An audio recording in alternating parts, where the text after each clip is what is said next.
यौन दुर्व्यवहारको आरोप लागेका निवर्तमान सभामुख महरालाई 13 दिन हिरासतमा राखी अनुसन्धान गर्न प्रहरीलाई अदालतको अनुमति, पक्राउ परेको दिनदेखि लागू हुने। चिनिया राष्ट्रपति सीको नेपाल भ्रमणलाई उपलब्धिमूलक बनाउन थप कूटनीतिक पहलको खाँचो, भूराजनीतिक र संवेदनशीलताका हिसाबले जोखिमपूर्ण कूटनीतिक अवस्थाको समीक्षा जरुरी रहेको विश्लेषण। न्यू बुटवल गोरखपुर अन्तर्देशीय प्रसारण लाइन संयुक्त लगानीमा बनाउन नेपाल र भारत सहमत, इनर्जी ब्याङ्किङमा पनि दुवै पक्ष सकारात्मक।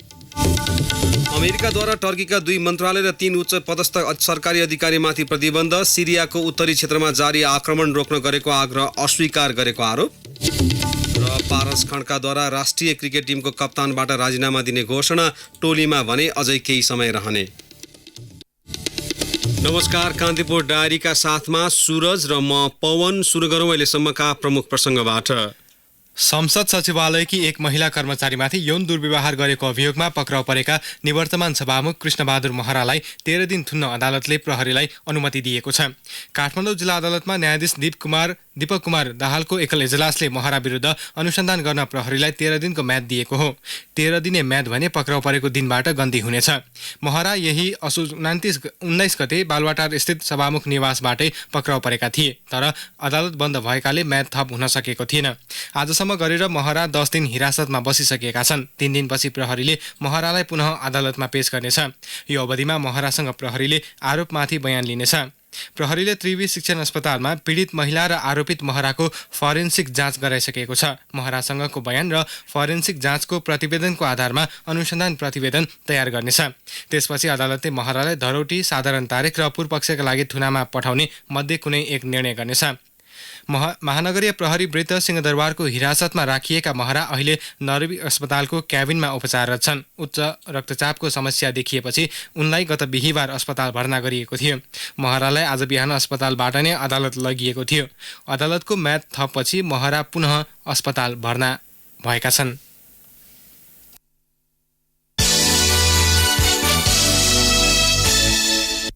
अब हाम्रो स्तम्भ कान्तिपुर सविस्तारको पालो। कान्तिपुर सविस्तार। चिनिया राष्ट्रपति सी चिनफिङले हालै गर्नुभएको नेपाल भ्रमणको उपलब्धिलाई विभिन्न कोणबाट विश्लेषण हुन थालेको छ। संसारकै शक्तिशाली राजनीतिक नेतृत्वका रूपमा आफूलाई स्थापित गराएका सीको भ्रमणबाट नेपालले धेरै कुरामा लाभ उठाउन सक्छ, तर हाम्रो राजनीतिक नेतृत्व त्यसका लागि तयार हुनुसँगै सचेत र सतर्क पनि रहनुपर्छ, जुन सी भ्रमणका क्रममा नदेखिएको र अनुभव गर्न छुटेको विषय बन्न पुग्यो। कान्तिपुर सविस्तार।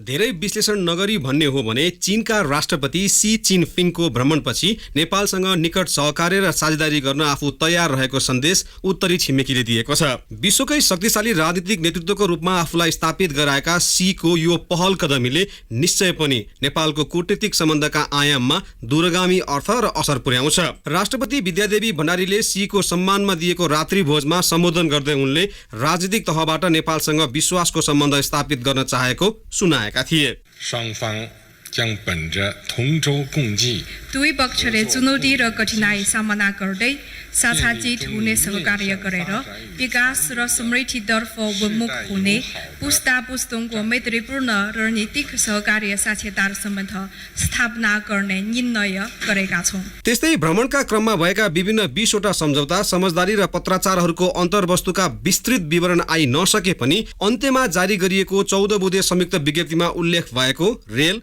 सडक लगायत पछिल्ला दिनमा नेपालले चीनसँग जोडिन चाहेको कनेक्टिभिटीका विभिन्न पूर्वाधार निर्माण र उत्तरी नाकातर्फ आम सम्पर्क विस्तार गर्ने बुँदालाई पनि उपलब्धिका रूपमा व्याख्या गरिएका छन्। त्यसैले सीको भ्रमणसँगै नेपालका सामु सम्भावनाका ढोका खोलिदिएको विश्लेषण गरिएको छ। चीनको बेजिङ स्थित रनमिन विश्वविद्यालयबाट विद्यावारिधि गरेका नेपाल चीन सम्बन्धका अध्येता रूपक सापकोटा भ्रमणले नेपालको कूटनीतिक सम्बन्धको साख बढाएको तर्क गर्छन्। संसारको सबैभन्दा प्रभावशाली राजनीतिक नेतृत्वको चाहिँ नेपालमा भ्रमण भयो। त्यसले चाहिँ नेपालको जुन पछिल्लो समय विगत 1 दशकदेखि चाहिँ जुन खुम्चन गएको अन्तर्राष्ट्रिय सम्बन्ध अथवा हैसियत चाहिँ केही हदसम्म यो भ्रमणबाट चाहिँ निकै उकासिएको चाहिँ हामीले अनुभूति गर्न सक्छौँ। अन्तर्राष्ट्रिय आयामका हिसाबले चाहिँ नेपालले त्यो प्रकारको चाहिँ उच्च स्तरीय राजनीतिक नेतृत्वलाई चाहिँ नेपालमा जुन भ्रमण गराउन सफल भयो त्यसका सुरक्षाको पाटोको हिसाबले लजिस्टिकका पाटोका हिसाबले पनि यो भ्रमण असाध्यै शानदार तरिकाले सम्पन्न भएको हामीले अनुभव गर्न सक्छौँ। चिनिया राष्ट्रपतिले नेपाली पक्षले पेश गरेका सबै योजनाहरूमा सघाउने प्रतिबद्धता समेत व्यक्त गरेका छन्, तर आफैले गर्नुपर्ने तयारीका बारेमा नेपाली पक्ष सचेत र सतर्क देखिएको छैन। कतिसम्म भने चिनिया राष्ट्रपति सीले आफ्नो सम्बोधनका क्रममा हामीले बनाएका र अघि बढाएका योजनाहरूलाई पूरा गरेरै छाडौँ, हामीले चीनमा पनि यस्तै गरेका छौँ भनेर नेपाली नेतृत्वप्रति कटाक्ष गरे। हाम्रो प्रवृत्ति परिवर्तन नहुने हो भने अन्य मुलुकले दिने सहयोग मात्रैले विकास हासिल नहुनेमा कुनै शंका छैन।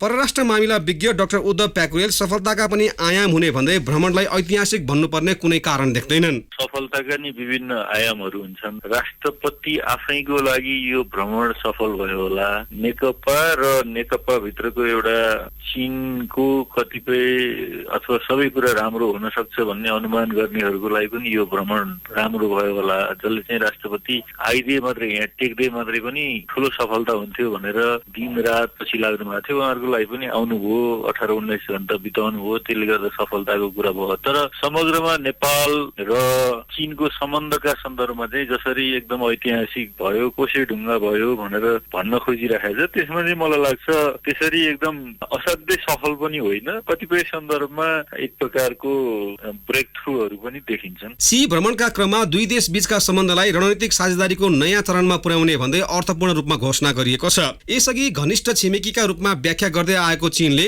नेपालसँगका सम्बन्धलाई असल दाजुभाइको रूपमा समेत हेर्ने प्रयास गरेको छ। सी भ्रमणले उत्तरी छिमेकीले नेपाललाई महत्त्व दिएको मात्र नभई हाम्रो विकासको चाहनालाई सम्बोधन गर्ने प्रतिबद्धता समेतका रूपमा अर्थ्याउनु पर्ने चीन मामिला विज्ञ रूपक सापकोटाको तर्क छ। चीनको तर्फबाट जुन आर्थिक सहायता उपलब्ध गराउने घोषणा भएको छ, यस बीचमा चाहिँ नेपालको अर्थतन्त्रको विविधीकरण, पार्वन सुविधाको विविधीकरणका हिसाबले पनि चीनसँग हामीले महत्त्वपूर्ण कनेक्टिभिटी जोड्नु पर्ने आवश्यकता थियो। रेल परियोजना सम्बन्धीको प्रारम्भिक रिपोर्ट बनाउने कुरा होस् अथवा त्यो भन्दा अगाडि बढेर हामीले केही महत्त्वपूर्ण रणनीतिक सडकहरू जो निर्माण गर्ने र त्यसमा चाहिँ चीनको चाहिँ महत्त्वपूर्ण साथ रहने, त्यसैलाई इङ्कित गरेर चिनिया राष्ट्रपतिले चाहिँ नेपाल भूपरिवेष्टित मुलुकबाट भूजडित मुलुकमा चाहिँ अब माथि जान्छ र त्यो त्यसको लागि चाहिँ चीनको महत्त्वपूर्ण साथ रहन्छ र नेपाल र चीनको बीचमा चाहिँ विकास साझेदारीको हिसाबले एउटा रणनीतिक सम्बन्ध स्थापना गर्नको लागि चाहिँ हामी दुवै देश तयार छौँ। चीनले नेपाललाई भूपरिवेष्टित मुलुकबाट भूजडित मुलुक बनाउन सघाउने घोषणा गरेको छ।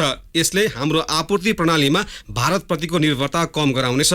तर भूपरिवेष्टित राष्ट्रको छिमेकीको हैसियतले चीनले धेरै अघि यस्तो घोषणा गर्नुपर्ने भन्दै परराष्ट्र मामिला विज्ञ डाक्टर उद्धव प्याकुरेल चिनिया घोषणालाई ठूलै उपलब्धिको रूपमा अर्थ्याउन नहुने तर्क गर्छन्। जसरी कुराहरू बाहिर ल्याइराखेका छन्, चीनले धेरै गरिदियो भनेर भन्न खोजिराखेका छन्। नेपाल भूपरिवेष्टित हुनको कारण भनेको भारत र चीन हो र एउटा भूपरिवेष्टित देशको लागि दुईटै छिमेकीले चाहिँ समुद्रसम्म चाहिँ हामीलाई चाहिँ निर्बाध रूपमा जाने आउने व्यवस्था गरिदिनु। अहिलेसम्म त्यो चीनबाट भएको छैन, त्यसलाई चाहिँ हामीले अरू तरिकाले हेरेनौँ। अहिले दिन्छु भन्दै गर्दा चाहिँ असाध्यै ठुलो महत्त्वपूर्ण हो भनेर भन्ने कुरा होइन र पाइने सन्दर्भमा पनि अहिले पनि के छ भने अझै केही लिमिटेसनहरू छन्। जस्तै कोदारी राजमार्ग खोल्नको लागि खुल्यो, तर 4-5 महिनामा चाहिँ 2-3टा ट्रकहरूदेखि आवत जावत भएको छैन। कागजमा मात्रै खोलेर नि भएन, किन भन्दा हामीलाई त समुद्रसँगको एक्सेस किन चाहिएको भन्दाखेरि सामान ल्याउनको लागि चाहिएको, आफ्नो सामान पठाउनको लागि चाहिएको,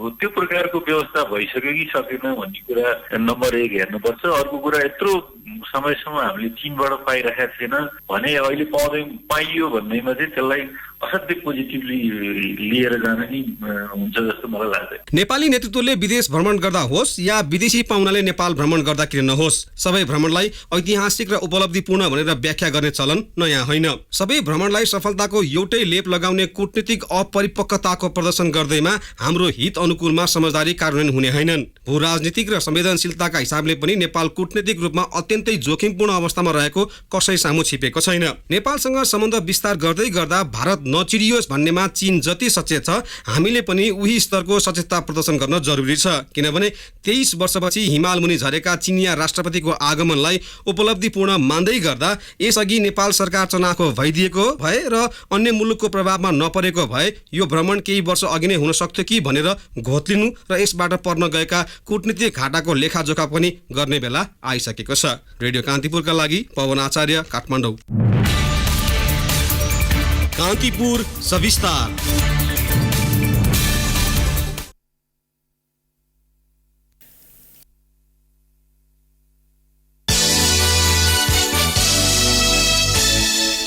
राष्ट्रपति विद्यादेवी भण्डारीले समृद्ध नेपाल निर्माणको महाअभियानमा सक्रिय योगदान गर्न गैर आवासीय नेपालीलाई आह्वान गर्नुभएको छ। गैर आवासीय नेपाली सङ्घ NRNA को 9औं विश्व नेपाली सम्मेलन र अन्तर्राष्ट्रिय महाधिवेशनको आज उद्घाटन गर्दै राष्ट्रपति भण्डारीले राष्ट्रिय र अन्तर्राष्ट्रिय रूपमा उपयुक्त वातावरण बनेकाले ढुक्क साथ लगानी गर्न आग्रह गर्नुभयो।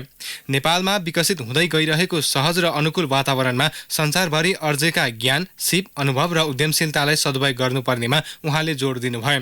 संघीय लोकतान्त्रिक गणतन्त्रको अभ्यास सहित नेपाल अहिले आर्थिक सामाजिक विकासको युगान्तकारी चरणमा प्रवेश गरिसकेको उल्लेख गर्दै राष्ट्रपति भण्डारीले राजनीतिक स्थायित्व, दिगो शान्ति र स्थिरता कायम भएको बताउनुभयो। यसैबीच NRNA को महाधिवेशनबाट सङ्घको नयाँ नेतृत्व चयन हुनेछ। निर्वाचन भोलिका लागि तय गरिएको छ। कुल 42 पदका लागि भोलि दिउँसो 3 बजेदेखि साँझ 8 बजेसम्म विद्युतीय मतदान हुनेछ।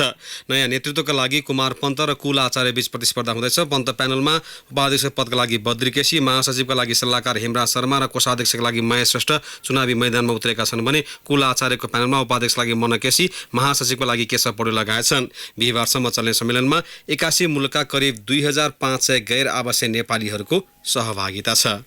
कान्तिपुर डायरीमा अब ब्रेक। अब बाँकी प्रसङ्ग। 2 देशबीचको अन्तर्देशीय प्रसारणलाई न्यू बुटवल गोरखपुर आधा आधा लगानीमा बनाउने सहमति नेपाल र भारत बीच भएको छ। भारतको बेङ्गलोरमा आज सम्पन्न 2 मुलुकका ऊर्जा सचिव स्तरीय बैठकले नेपालले प्रस्ताव गरे अनुरूपको सहमति जुटाएको हो। आधा आधा सोपुँजी रहने कम्पनी स्थापना गरी व्यावसायिक मोडलमा प्रसारण लाइन बनाउन सहमति जुटेको ऊर्जा मन्त्री वर्षमान पुनले जानकारी दिनुभयो। उहाँका अनुसार एनर्जी ब्याङ्किङमा पनि सकारात्मक निर्णय भएको छ।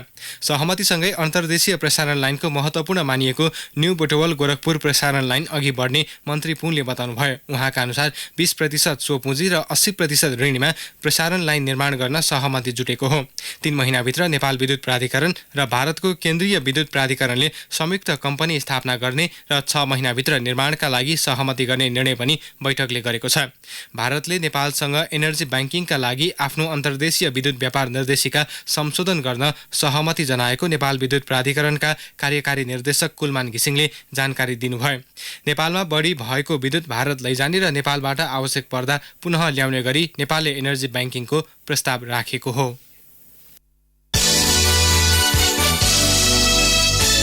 सत्य निर्मूल तथा मेलमिलाप आयोग र बेपत्ता पारिएका व्यक्तिको छानबिन आयोगको पदाधिकारी सिफारिस समितिले प्राप्त नाममाथि छलफल थालेको छ। संक्रमणकालीन न्यायसँग सम्बन्धित दुवै आयोगका पदाधिकारी हुन सिफारिस समितिमा 57 वटा नाम आएको छ। सिफारिस समितिको आज बसेको बैठकले प्राप्त नाममाथि छानबिन सुरु गरेको समिति सदस्य शर्मिला कार्कीले जानकारी दिनुभयो। प्राप्त भएका नाममाथि अध्ययन गरी अबको केही दिनमा आयोगका अध्यक्ष र सदस्यको नाम सिफारिस गर्ने कार्कीले बताउनुभयो। रौतहटको राजापुरमा बम विस्फोटको घटनामा संलग्न भएको आरोपमा पक्राउ परेका कङ्ग्रेसका नेता एवं सांसद अफ्ताब आलमलाई थप अनुसन्धान गर्न जिल्ला अदालतले 7 दिनको म्याद थपेको छ। जिल्ला न्यायाधीश चित्रबहादुर गुरुङले 7 दिनको म्याद थप गरी अनुसन्धान गर्न प्रहरीलाई आदेश दिनुभएको हो। संविधानसभा निर्वाचनका क्रममा 2064 चैत 27 गते राति राजापुरमा भएको बम विस्फोटमा परि 2 जनाको मृत्यु भएको र घटनाका घाइते 22 जनालाई जिउँदै जलाएको आरोप सांसद आलममाथि लागेको छ। उनलाई प्रहरीले गत आइतबार पक्राउ गरेको थियो। यस्तै जनकपुर विमानस्थलमा रहेको बुद्ध एयरको काउन्टरमा तोडफोड गर्ने राष्ट्रिय जनता पार्टी राजपाका सांसद प्रमोद शाहलाई प्रहरीले पक्राउ गरेको छ। जहाज डिले भएको आक्रोशमा हिजो काउन्टर तोडफोड गर्ने प्रतिनिधि सभाका सांसद शाहलाई प्रहरीले काठमाडौँ स्थित त्रिभुवन अन्तर्राष्ट्रिय विमानस्थलबाट आज पक्राउ गरी धनुषा पठाएको छ। उनी अहिले जिल्ला प्रहरी कार्यालयको हिरासतमा छन्। गैर सैनिक हवाई उडान 2015 अन्तर्गत सांसद शाहमाथि उजुरी परेपछि शाहलाई पक्राउ गरिएको प्रहरीले जनाएको छ। यसैबीच राजपाले आफ्ना सांसद पक्राउका प्रस्तावको विरोध गरेको छ। अध्यक्ष मण्डलका संयोजक महन्त ठाकुरले सांसद शाहलाई अविलम्ब रिहाईको माग गर्नुभएको छ। ठाकुरद्वारा जारी विज्ञप्तिमा भनिएको छ, घण्टौँसम्म जहाज नआउँदा छटपटाइरहेका बिरामीको पीडा सहन नसकेर बुद्ध एयरको काउन्टरमा सोधपुछ गर्न जाँदा सामान्य रूपमा आकर्षित भएको घटनालाई अतिरञ्जित गरी सांसदलाई पक्राउ गरिएको घटनाप्रति पार्टी घोर भर्त्सना गर्दछ। त्यस्तै शाहको रिहाईको माग गर्दै राजपाका नेता कार्यकर्ताले आज सर्लाहीमा प्रदर्शन गरेका छन्। शाह सर्लाही क्षेत्र नम्बर 1 बाट निर्वाचित सांसद हुन्।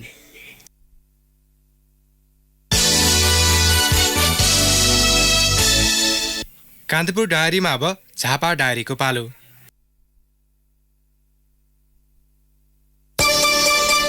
झापा डायरीबाट अर्जुन राजवंशीको नमस्कार। उचित मूल्य नपाएका कारण जिल्लाका अण्डा व्यवसाय संकटमा परेको छ। व्यवसायीहरू कुखुरा पालन व्यवसायबाट पलायन भएर वैकल्पिक व्यवसायको खोजीमा जुटेका छन्। जिल्लामा कुखुराको अण्डा उत्पादन पर्याप्त मात्रामा छ, तर बजार उचित मूल्य नपाउँदा व्यवसायीहरू खाडल खनेर अण्डा नष्ट गर्न बाध्य भएका छन्। अण्डा बिक्रीबाट लागत मूल्य समेत उठाउन नसक्दा व्यवसायी नै संकटमा परेको अण्डा उत्पादक संघ प्रदेश 1 का अध्यक्ष एवं अण्डा उत्पादक किसान माधव पराजुलीले बताउनुभयो। उत्पादनको 60% अण्डा मात्र बजारमा खपत हुने गरेको उहाँले बताउनुभयो। बाँकी रहेको 40% अण्डा बिक्री समेत नहुँदा नष्ट गर्नु परेको उहाँले बताउनुभयो। उहाँका अनुसार प्रदेश 1 मा दैनिक 5 लाख अण्डा उत्पादन हुने गरेको छ। जिल्लाका किसानले उत्पादन गरेको बङ्गुरको पाठापाठीको माग भारतीय बजारमा बढेको छ। भारतीय बजारबाट संयौंको संख्यामा माग आएपछि यहाँका किसानलाई पाठापाठी उत्पादनमा हम्मे परेको छ। कमल गाउँपालिका 4 स्थित कुलुङ बङ्गुर फार्मले बङ्गुरको पाठापाठी भारत निर्यात गर्न थालेको छ। स्वास्थ्य र राम्रो हुने भएकाले भारतीय व्यापारीहरू किसानको फार्मसम्मै आएर बङ्गुरको पाठापाठी खरिद गरेर लाने गरेका छन्। राईले भर्खरै मात्र दिल्लीका व्यापारीलाई करिब 100 पाठापाठी बिक्री गर्नुभयो। आसाम, दार्जिलिङ लगायतका स्थानबाट नेपालका आफन्त तथा घुम्न आउने व्यापारी र पर्यटकहरूले समेत फार्मबाट 8-10 वटाका दरले पाठापाठी प्राय लाने गरेको राईले बताउनुभयो। जिल्लाको पुरानो मध्येको गौरादह बजारको स्तरोन्नति गरिएको छ। प्रदेश 1 सरकारको 1 करोड 50 लाख बढीको लागतमा बजारमा भौतिक संरचना निर्माण गरिएका छन्। करिब 13 कट्ठा जमिनमा फैलिएको बजारलाई उपभोक्ता मैत्री बनाइएको छ। बजारमा 2 तर्फी गरेर 98 वटा व्यवस्थित स्टल निर्माण गरिएका छन्। बजार क्षेत्रमा विभिन्न प्रजातिका रुखहरू समेत रोपिएका छन्। व्यवस्थित ढल व्यापारीका लागि पर्याप्त स्थान, उपभोक्ताको सुविधालाई मध्यनजर गरी खुल्ला स्थान लगायतको समेत व्यवस्था गरिएको छ।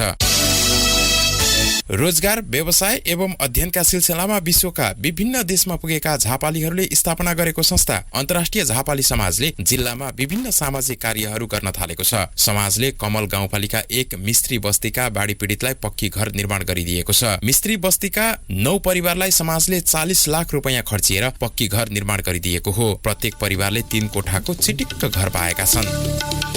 हवस् त, झापा डायरी आजलाई यति नै। अर्जुन राजवंशी बिदा हुन्छु। नमस्कार। झापा डायरीपछि कान्तिपुर डायरीमा पुनः ब्रेकको पालो। अब आर्थिक प्रसङ्ग। नेपाली बजारमा सुनको मूल्य आज एकै दिन प्रतितोला 700 रुपियाँले बढेको छ। सुन आज प्रतितोला 70,700 रुपियाँमा कारोबार भएको सुनचाँदी व्यवसायी महासंघले जनाएको छ। असोज 14 गते मूल्य घटेर प्रतितोला 69,002 रुपियाँ पुगेको सुनको भाव फेरि बढेको हो। चाँदीको मूल्य पनि प्रतितोला 15 रुपियाँले बढेर 860 रुपियाँ कायम भएको महासंघले जनाएको छ।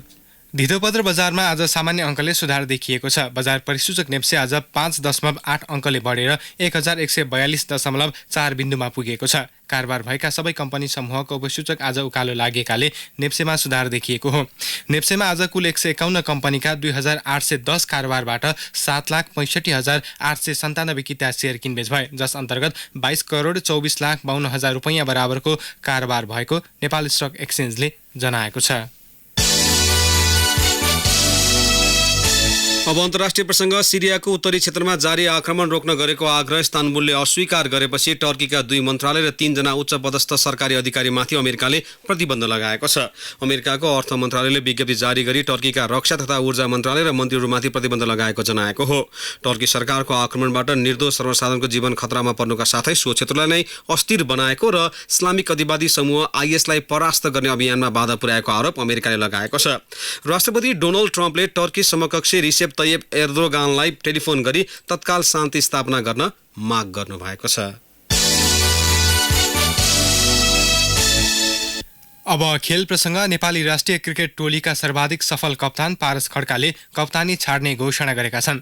3 वर्षसम्म अन्तर्राष्ट्रिय क्रिकेट परिषद आइसिसीको निलम्बनमा परेको नेपाल क्रिकेट सङ्घ क्यानको निलम्बन फुकुवा भएको भोलिपल्टै पारसले कप्तानबाट बिदा लिने घोषणा गरेका हुन्। आज एक विज्ञप्ति जारी गर्दै पारसले युवा पुस्तालाई नेतृत्व हस्तान्तरणका लागि कप्तानी त्यागको घोषणा गरेको जनाएका छन्। सन् 2004 मा मलेसिया विरुद्धको खेलमा मुलुकको जर्सी पहिरिएका खड्काले त्यसको 5 वर्षपछि सन् 2009 मा राष्ट्रिय टोलीको कप्तानी सम्हालेका थिए। टोलीका सफल कप्तानका रूपमा रहेका खड्का टोलीका अलराउन्डर खेलाडी हुन्। विनोद दासको स्थानमा टोलीको जिम्मेवारी सम्हालेका खड्काकै कमानीमा नेपालले सन् 2014 मा ऐतिहासिक T20 विश्वकप पनि खेलेको थियो।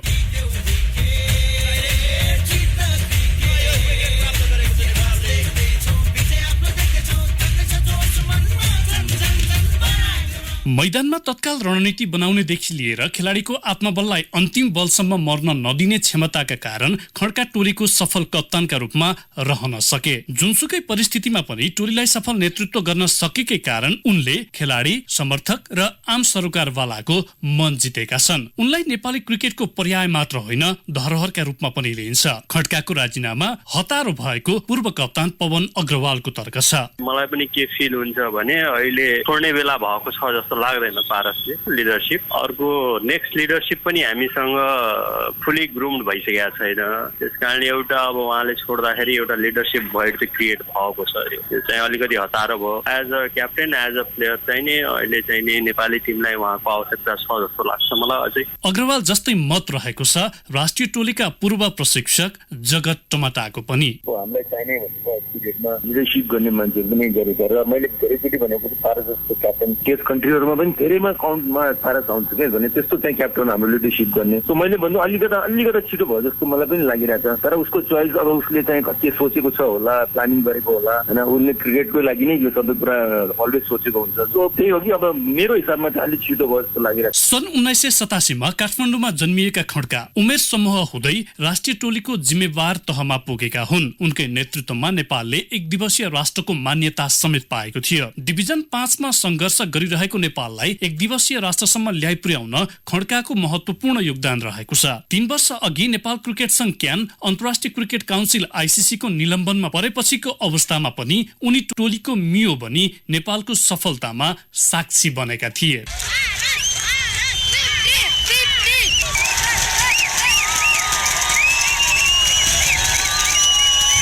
पूर्व प्रशिक्षक टमाटा नेपाल क्रिकेट संघले यस विषयमा पारससँग थप छलफल गर्नुपर्ने सुझाव दिन्छन्। अब रिजाइनेसन त एउटा पावरले दिएको छ, उसले त्यो ठुलो कुरो पनि होइन। तर एटलिस्ट बोर्डले पनि एसोसिएसनले पनि भनौँ न एउटा किसिमको चाहिँ पारसलाई राखेर चाहिँ कुराकानी गरेर अलिकता कसरी अगाडि जान सकिन्छ भन्ने कुरा राख्यो भने चाहिँ अरू बेटर होला जस्तो मलाई लागिरहेको। किनभने आजको डेटमा पारस कम्तीमा चाहिन्छ हामीलाई अहिले पनि। T20 क्रिकेटमा पहिलो शतक बनाउने खेलाडी मात्र होइन नेपाली ब्याट्सम्यानले बनाएका धेरै कीर्तिमान पनि पारसकै नाममा रहेका छन्। गत जनवरीमा युए विरुद्धको एक दिवसीय सिरिजमा 115 रन बनाउँदै पारसले ICC मान्यता प्राप्त खेलमा शतक बनाउने कीर्तिमान पनि आफ्नो नाममा लेखाएका छन्। पारसले हालसम्म 6 एक दिवसीय खेलमा 235 रन बनाएका छन्। त्यस्तै 15 T20 मा 694 रन, 2 फर्स्ट क्लास म्याचमा 72 रन र 40 लिस्ट ए मा 1417 रन प्रहार गरिसकेका। ए मा 3 शतक र 9 अर्धशतक बनाएका खड्काको नाममा कुल 38 विकेट समेत रहेको छ। टोलीको कप्तानीबाट राजीनामा दिए पनि उनले टोलीका लागि अझै केही समय खेल्ने बताएका छन्। युवा पुस्तामा नेतृत्व हस्तान्तरणको अभ्यासलाई सहज बनाउन आफूले सन्यास अगावै कप्तानी छोड्ने निर्णय गरेको उनको भनाइ छ। तर पूर्व कप्तान अग्रवाल बलियो कप्तान तयार नपारी पारसले पद छाड्न नहुने तर्क गर्छन्। बेटर त पारसले आन्सर गर्न सक्छन् यो कुरालाई। र जहाँको एउटै आशंका छ पारसको विकल्प नेपाली क्रिकेटले पाउँछ कि पाउँदैन। रेडियो कान्तिपुरका लागि प्रकाश पाठक, काठमाडौँ। यसैबीच विश्वकप फुटबल छनौट अन्तर्गत आफ्नो अन्तिम अवे खेलमा नेपालले आज बलियो टोली जोर्डनसँग प्रतिस्पर्धा गर्दैछ। जोर्डनको अम्मान स्थित अन्तर्राष्ट्रिय फुटबल मैदानमा नेपाली समयअनुसार राति 9:45 बजे नेपाल र जोर्डन बीचको प्रतिस्पर्धा सुरु हुनेछ। दुवै टोली दोस्रो जित निकाल्ने लक्ष्यका साथ मैदान उत्रनेछन्। अवश्य साथीहरूलाई कान्तिपुर डायरी समाप्त हुन्छ। राति 8 बजे सेक्युरिटी एन्ड क्राइम डायरीका साथ आउने नै छौँ। तबसम्मका लागि सूरज र पवनलाई आज्ञा दिनुहोस्। नमस्कार। सूचना र मनोरञ्जनको सम्वाहक रेडियो राष्ट्रको रेडियो कान्तिपुर।